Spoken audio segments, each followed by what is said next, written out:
Hi, I just wanted to tell you this morning about the adoption process, specifically our adoption process.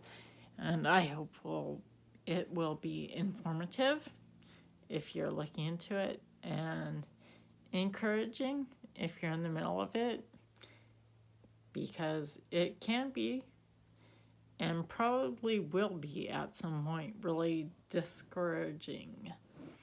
So,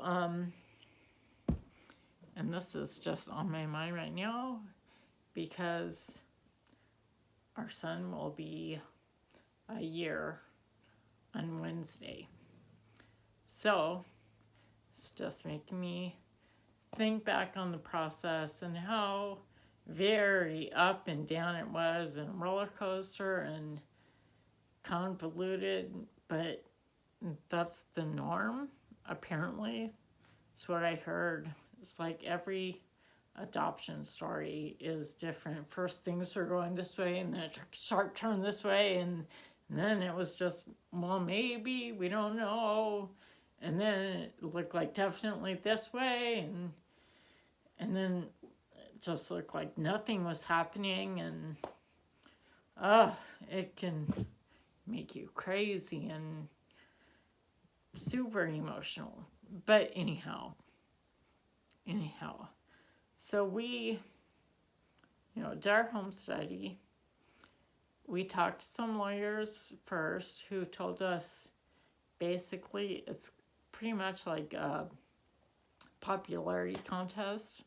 I mean, you could say you're great professionals, you have these great educational tools and resources for the child, and you have a beautiful house that's 3 blocks from the beach, and your life is great. You can go on vacations all the time, and you love nature, but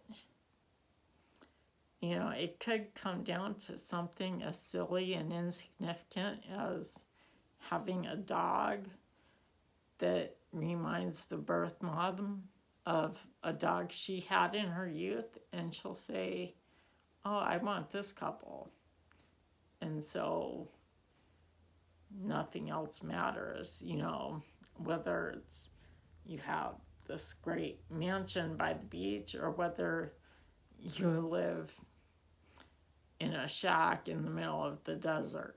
It's the birth mom likes your dog. So it's kind of seems like nothing matters, but at the same time, it can be intimidating because your profile book, it's basically, I call it your marriage resume, because you're putting your best foot forward, showing how much you and your husband love each other and how much fun you have and how much you enjoy each other. So you get pictures, of you on vacation and having fun, and having coffee and playing games and just whatever, being great, whether that's actually what your life looks like or not, whether you're more of a come home from a long day at the office and watch TV. You want to look really great. So that's what goes in your marriage resume. And ours, the lawyer we talked to first gave us some other people's profiles, and that was kind of intimidating.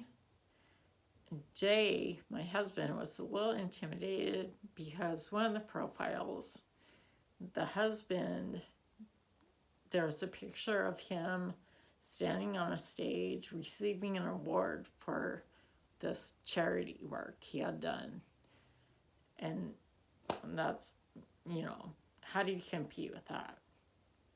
You don't like to call it a competition, but it is what it is, So, well, we're not winning awards, and we're not rich, and we don't have an acre of land overlooking the ocean, and it, crazy, you know, amazing lives that some of the people lead. But,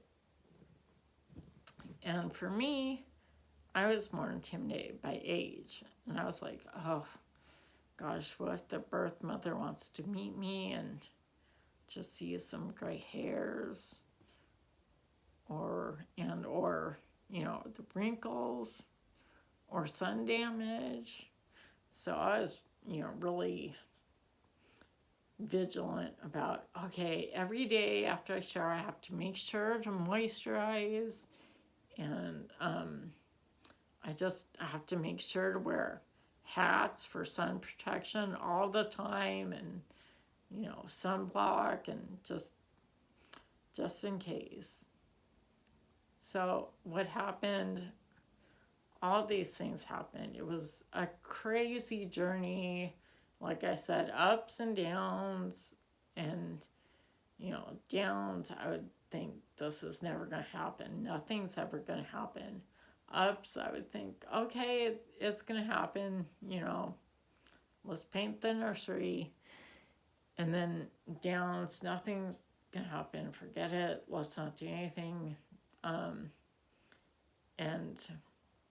in the process, we came to a conclusion, we're going to do embryo adoption, and have a fertilized egg basically inserted into me, and so I'll carry the baby. And that was pretty risky. I mean, just a pregnancy is risky at my age. Embryo adoption, it's about a 60% chance of implantation, so it could be all for nothing. And it was a huge either or. Like, if we did embryo adoption, we couldn't be on the list to adopt a baby. So either we're all in or we're all out. We couldn't do both and see which would work out. So we decided, okay, we won't pursue infant adoption anymore. We're just going to go for embryo adoption. And so, even though that was really, really risky, especially since I have a neurological condition and I take meds daily just to keep my body stable, I would have to wean off those meds and then take this whole array of hormones that you have to take. And then, if there's a successful implantation, I would have to carry and deliver a baby, which would be stressful on anybody, but especially stressful on my body due to both the age and the neurological condition. So it's really risky, but we decided that's what we're going to do. And so I told my friend one day, okay, we decided, Jay and I decided, this is definitely what we're going to do. This is the avenue we're going to pursue. We've talked to doctors. We've gotten the okay from all of my doctors. We're going to pursue embryo adoption. And so I started weaning myself off of some of the drugs I was taking. And it just so happened, it was on that same day when I had told my friend, okay, this is what we're going to do. This is the path we decided to take. I was sitting there on the porch, and totally unexpectedly, I got a phone call from a lawyer that, we had talked to previously, lawyer in Riverside, and he said, this agency in Washington that I worked with was looking for a childless couple because there's a birth mom. She wants to place her child, but she specified a childless couple. And so I assumed that you're still wanting to adopt. So I sent your profile up there. The agency showed it to her. She liked it. She agreed. She's due in 2 weeks. So, I mean, if you say yes, if this is what you want, you just wait for a call. When she has her baby, I'll call you. And you get the next flight up to Seattle. And you meet your baby. And then you bring him or her home, a week or so later. And so, I mean, instantly, oh, this is perfect. This is exactly what we wanted, an infant adoption. I won't have to go through the risks of, I don't even know if I'll get pregnant. I won't have to continue trying to wean off the drugs that I take, and I won't have to risk taking all these extra hormones, and I won't have all that stress on my body. So I called my husband. We did a 3-way call with the lawyer. Everything was, set to go. And it happened just the way the lawyer said. I mean, I was, it was hard for me to believe because I was pretty discouraged at that point. But it went really smoothly. I mean, to my shock. And it was perfect. And that's just our story. Everyone who's adopted has a story because there are so many. You can do foster to adopt. You can do domestic infant adoption, international adoption. You can do sperm donation, egg donation, or a combination. You could just adopt an embryo and basically